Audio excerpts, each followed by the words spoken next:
Hello, and welcome to our BGM monthly series on financial issues.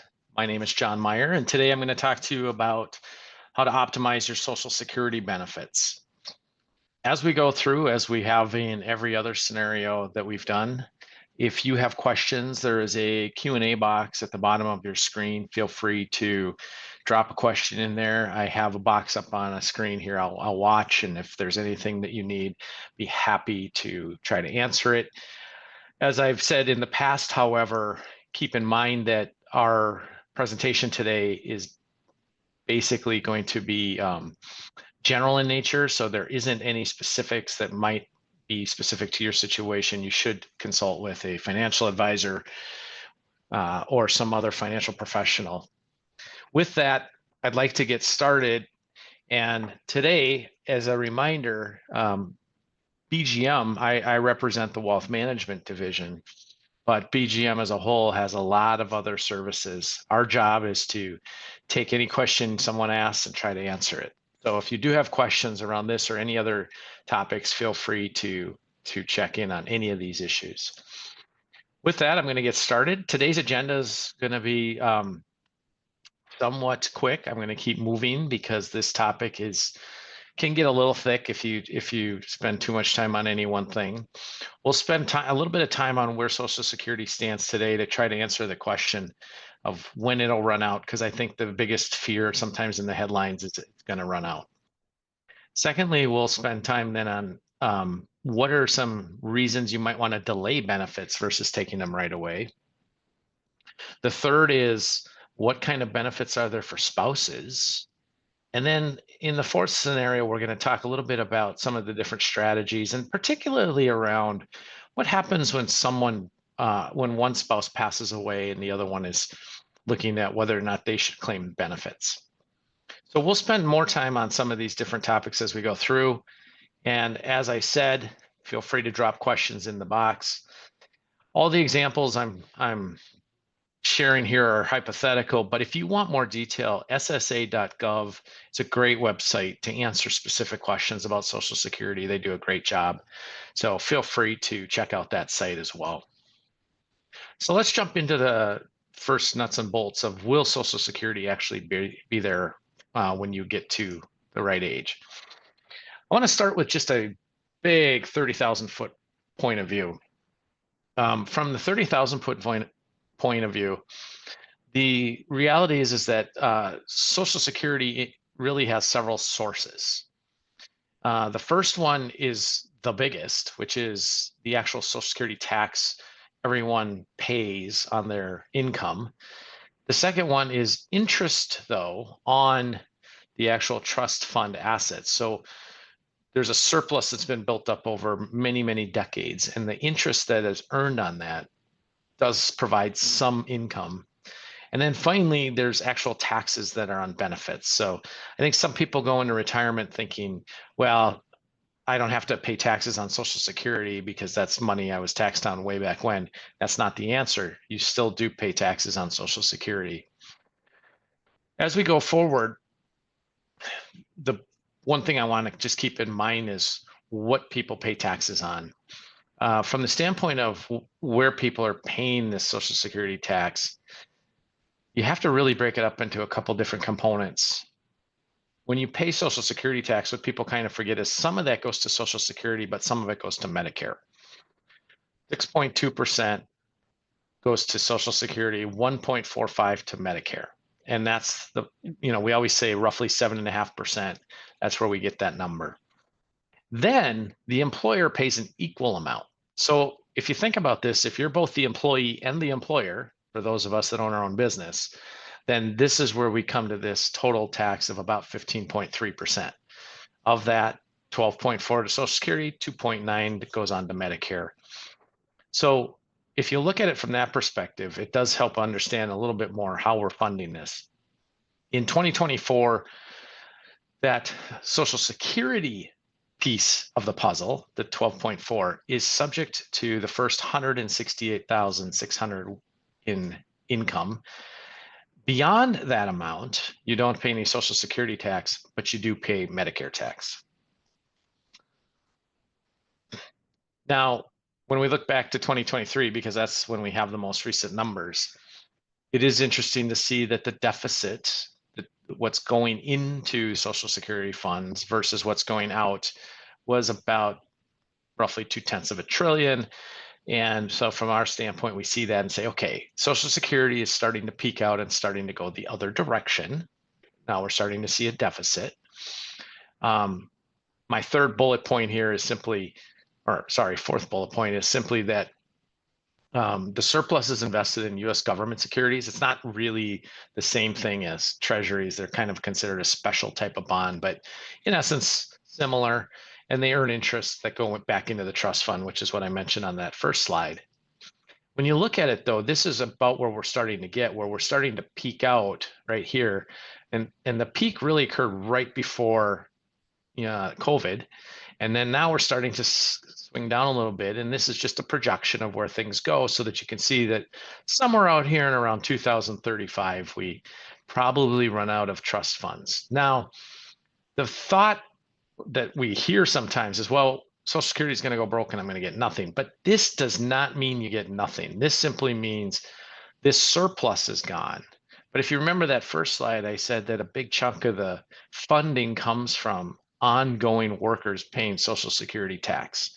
So from that perspective, there will still be assets coming in the door to pay out what's going out to some degree. And when I say to some degree, rough estimate is that you'll still get about 75% of your benefit if this were to go off the rails. Now, I think we have to be logical about this and say, typically, the politicians will fix the problem somewhere in this neighborhood to make sure that this doesn't happen. And when they fix these problems, they try to fix them for many, many decades going forward.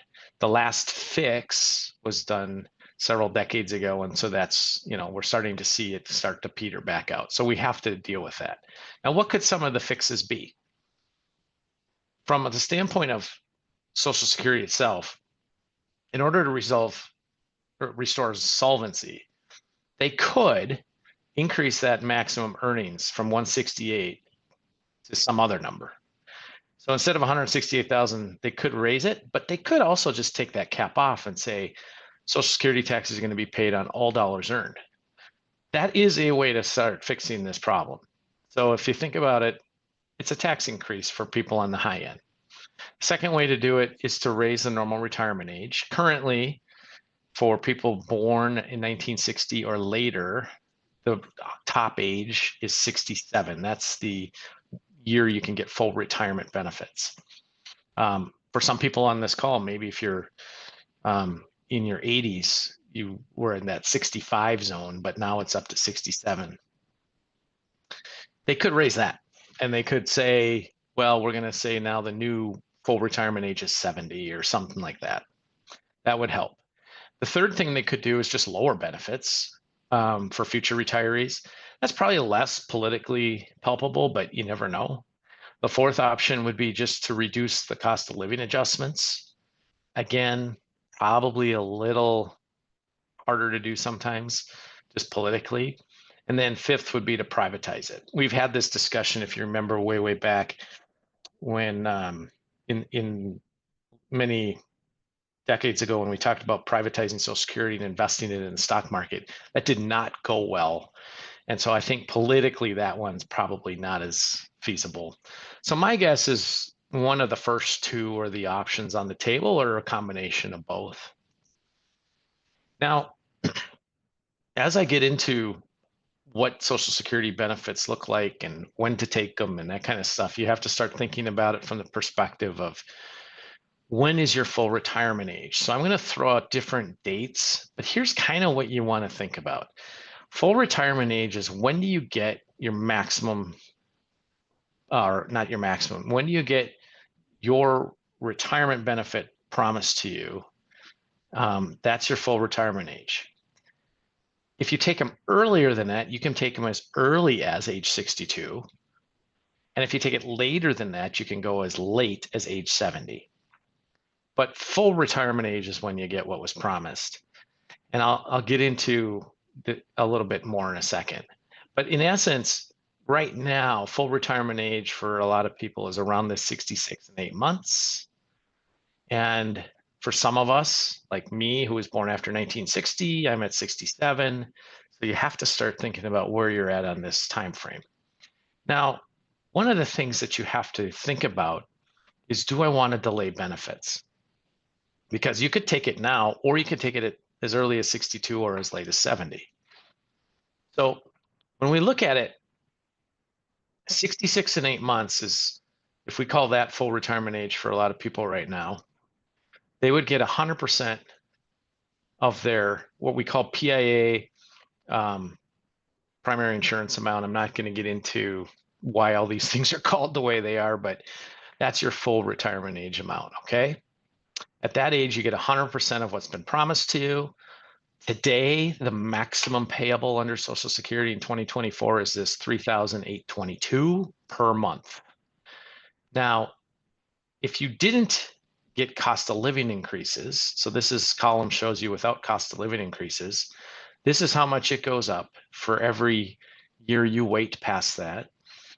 But if you did get cost of living increases, this is how much it goes up. And if you look at it just with a cost of living increase versus here's with it and here's without, and we're just assuming a flat 2% cost of living increase every year, it's a difference of $350 basically in this scenario. That's a decent amount of money. So again, cost of living matters. I can't see the politicians trying to pull that from under us, but that is a big issue. Now, here's the second thing I want you to see in this.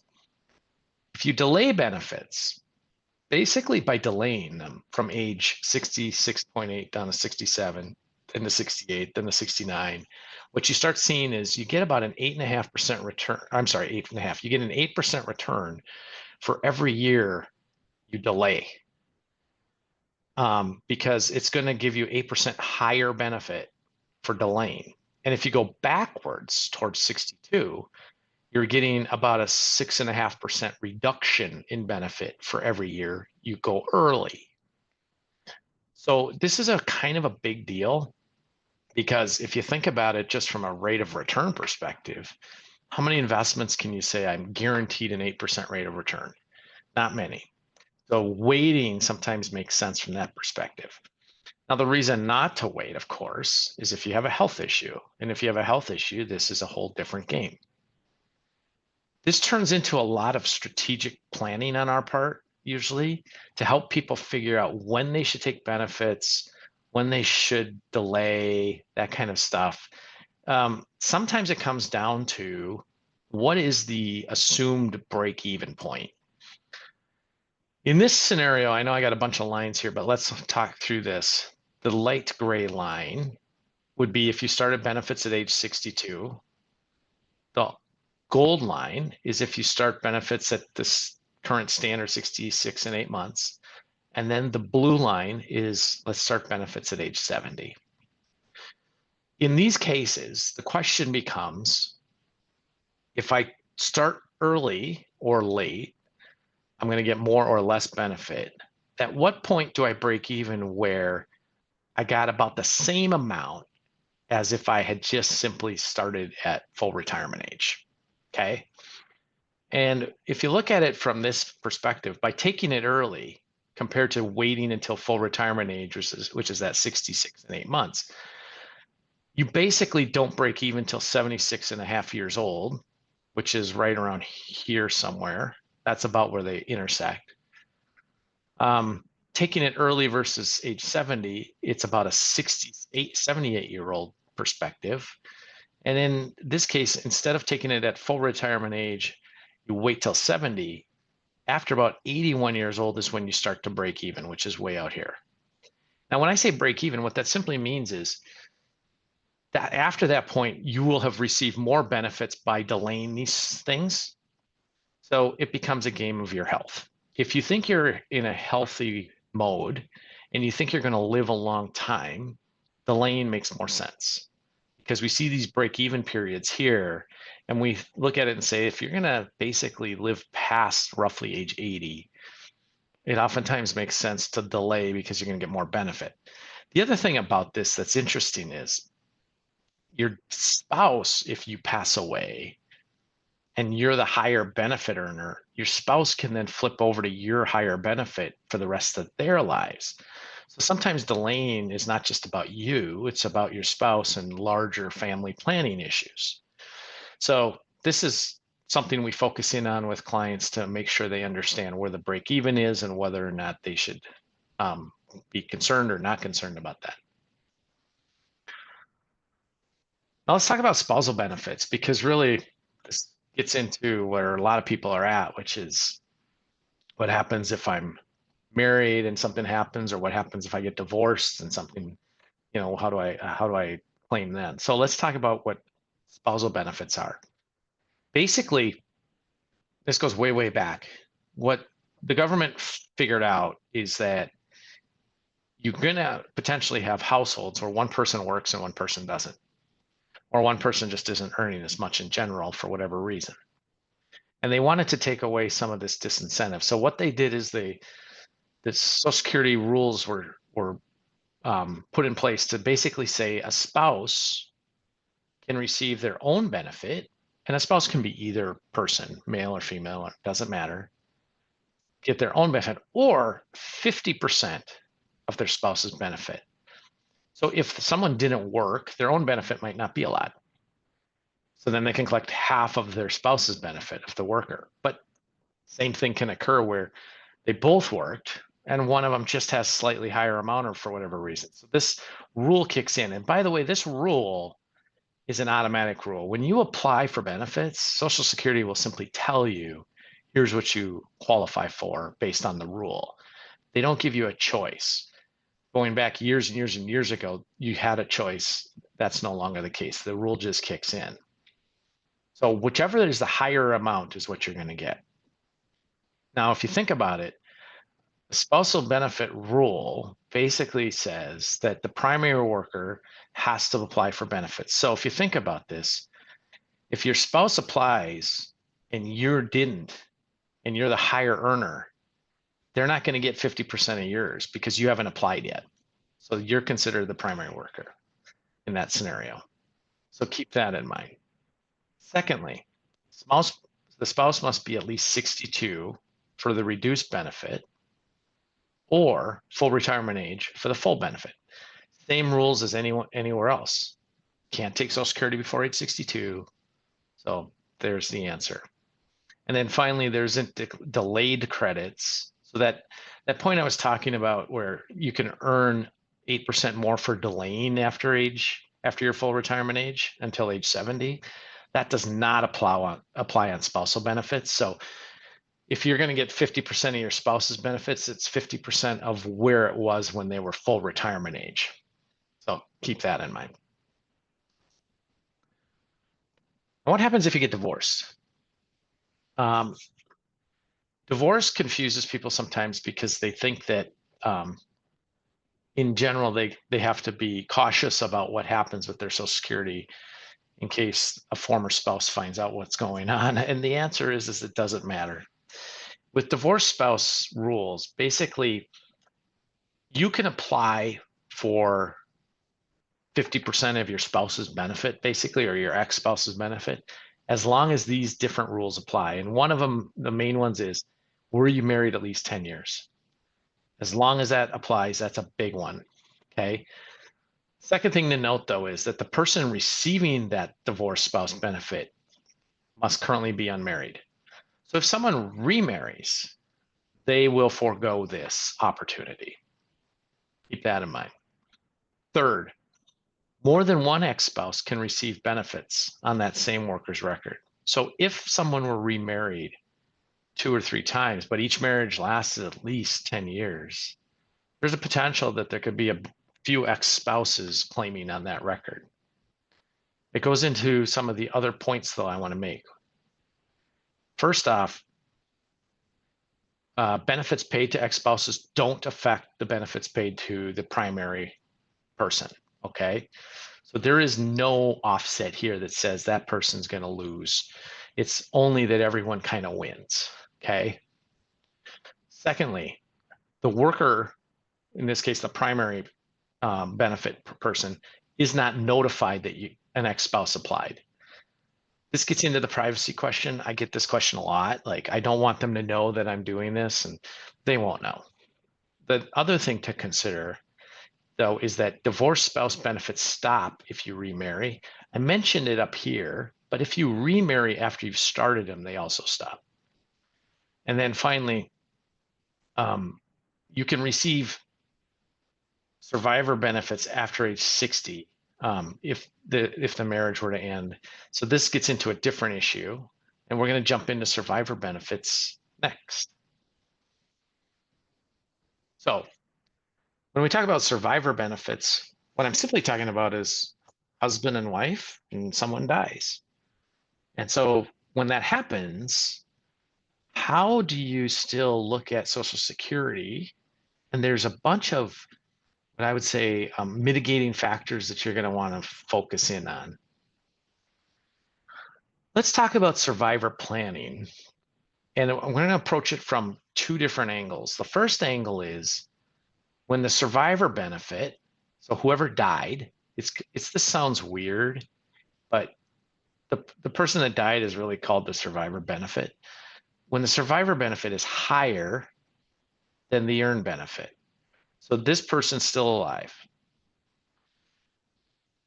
If that person that died has a higher benefit, the widow or widower would wait till full retirement age to claim the survivor benefit.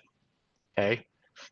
So in essence, they're going to wait until their full retirement age to claim this benefit because they want this to keep growing.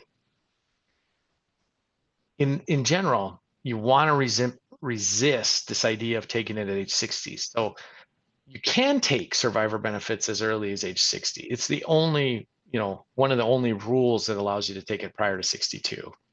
The problem when you start it early is that you literally only get 71.5% of that primary insurance amount, which again, if we wait till 66 or 67, it's going to be that full 100%.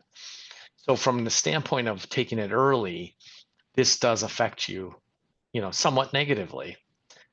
I bring this up though, because if you call Social Security, they're just going to tell you you can do this. And the answer is yes, you can do this. But they're not going to give you advice on whether or not it's the smart thing to do. And I think that's the thing I want to point out as I go through this, is that Social Security by rule isn't going to give advice. They're just going to tell you what's possible. So keep that in mind. Now, in this scenario, you're waiting because you want the higher amount to keep moving up towards the 100%. You could, however, go in and apply for your earned benefit at age 62 to bring in more income until you let this go through till full retirement age, and then you start collecting on that one. And then they'll just jump you from this one back to this one. So let's walk through an example. The first slide is about what people typically do, not the optimal. So what typically happens is we're going to kill Andy off first. Andy and Alice, Andy passes away, and his benefit, let's just say, is $2,400. So Alice, because she didn't work much in life, her benefit's $850. In this case, if Alice jumps right in and says, I want Andy's benefit, because Andy's benefit is reduced, she's only going to get $1,716 a month. Okay. When you look at that from the standpoint of over her lifetime, that could be as much as $1,250. Or I'm sorry, 1.2 million. Okay. And that's with a 2% cost of living adjustment. So it sounds pretty good. But here's the optimal scenario. Since Andy died with the higher amount, let's have Alice file at age 62 to get her amount, and it's reduced because she's taken it early. So she's only going to get $663. But then when she applies for survivor benefits at 66, she's going to get Andy's amount plus, since she delayed it a bit, she's going to get a little more. So it's $2,672. And in that scenario, instead of 1.2 million, she's going to get almost 1.6. Now, this is, of course, assuming she lives till 100. There's no guarantee of that. So what I'm going to come back to as a summary is, depending on how long she lives, will depend on how great that chasm is. And really, it comes back to, look at this. If she lives past 75, doing the optimal scenario gives her just a touch more money. Now, if we thought for any reason that she might pass away before 75 because of some other health issue, maybe that base scenario makes sense where she just jumps in and takes her former spouse's benefit. But that's where we typically would say this makes sense to do it this other way. Now let's reverse that. Let's reverse it and say whoever passed away has a lower benefit, not a higher, than the person that lives.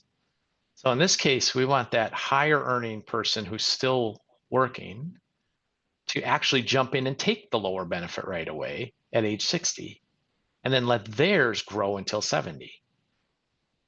Okay. So if we do it this way, and I'll tell you, if you call Social Security, they don't tell you about this usually. If you do it this way, let's talk about the base scenario that most people do. Bob dies, change the names. But we'll still have the man die first. Bob dies. Betty jumps in and claims survivor benefits at 60. And so she's going to get 1788 for about 1.3. If, however, she goes one step further, which is when she turns 70, she goes back to Social Security and says, wait a second, I know I was owed this, but now I want to claim on my own. Her own is going to be much higher because she kept working and kept accumulating benefits. And so this 2100 became 3379. So this extra step of going back to Social Security is not going to call you and say, hey, by the way, we know you did this, but you can actually get more. They don't tell you that. So you need to know that you can go back and actually get a higher amount down the road based on your own record. This is one of the biggest planning mistakes that we sometimes see. So in this case, if you remember, it was about 1.3 million if you live till age 100. In this case, it's almost 1.9 million. So it's a pretty big divide. But even down here, you can see that in this scenario, because of how the numbers play out, in this scenario, the break even is actually earlier in life because the spouse that survived was able to claim such a high amount because they were also working in a high paying job that their ability to claim their ex-spouse's benefit plus then jump onto a higher one for themselves created a much bigger pool of money much earlier in life. So this is an interesting one to just keep in mind. I'm running out of slides here, so I'm going to tell you right now, if you have questions, feel free to drop them in the box. I'm going to throw this out there. This is not something we run across a lot. If there's anyone on this call that ever worked for a government entity where they had this windfall elimination provision, basically what it means is that these people, for whatever reason, paid into a different plan than Social Security, they get a reduction in benefits, but it's because they're also getting benefits somewhere else. So I'm not going to jump into this too much. Just know this is out there. And if you do have questions, actually, you can look it up on the Social Security website. Or if you want to send me an email down the road, we can always get on the phone and chat about it. Finally, as I get towards the end, I want to point something out. But basically, this is a really unknown benefit, but children of retirees can get benefits as well. So where we see this happen most often is when, you don't see people that apply for Social Security if they're 66, 67, 68, whatever. You don't often see them still have children at home. But if they had children later in life, or if they adopted children later in life, or adopted their grandchildren, maybe, you never know. The answer is that their children of those retirees, once they start Social Security, can also get benefits until those kids turn 18. So we have seen scenarios where in this case, someone who was on Social Security, their kids may have gotten some benefits for a period of time, and it basically helped them fund a pot of money to pay for college. So know that this is out there. Now, there is a family maximum payment limit. So if you had many kids, like if you had, twins or triplets or something like that, you could run into a scenario where you hit that limit. But just know that this is out there. It's really kind of a cool thing to be aware of. And then as we go, I'm going to look at the questions here, and I got a couple coming in. So let me look at those. But tomorrow, you will get a recording of this webinar as we typically do. But also, we wrote an ebook on Social Security 101. So you're going to get that as well. And in there, we'll have many of these strategies and maybe some other stuff that you can look at. So if after tomorrow you have even more questions, feel free to reach out, because at the end of the day, I'm happy to answer questions for people as best we can. Next month, we will have our next webinar is actually on the quarterly market review and outlook. So that is coming up in October. So now let me jump into the questions, and they're quite detailed. So I'm going to look at them. And if they're too detailed, I might have to get back to people. So hang on a second.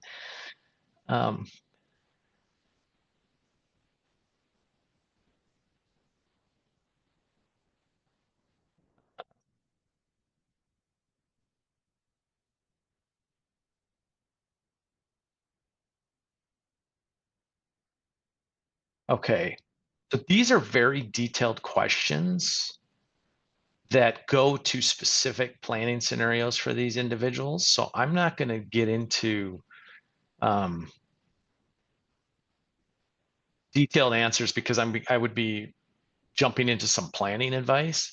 If these people want to reach out to me afterwards, happy to chat more and see what's going on. So let's do it that way.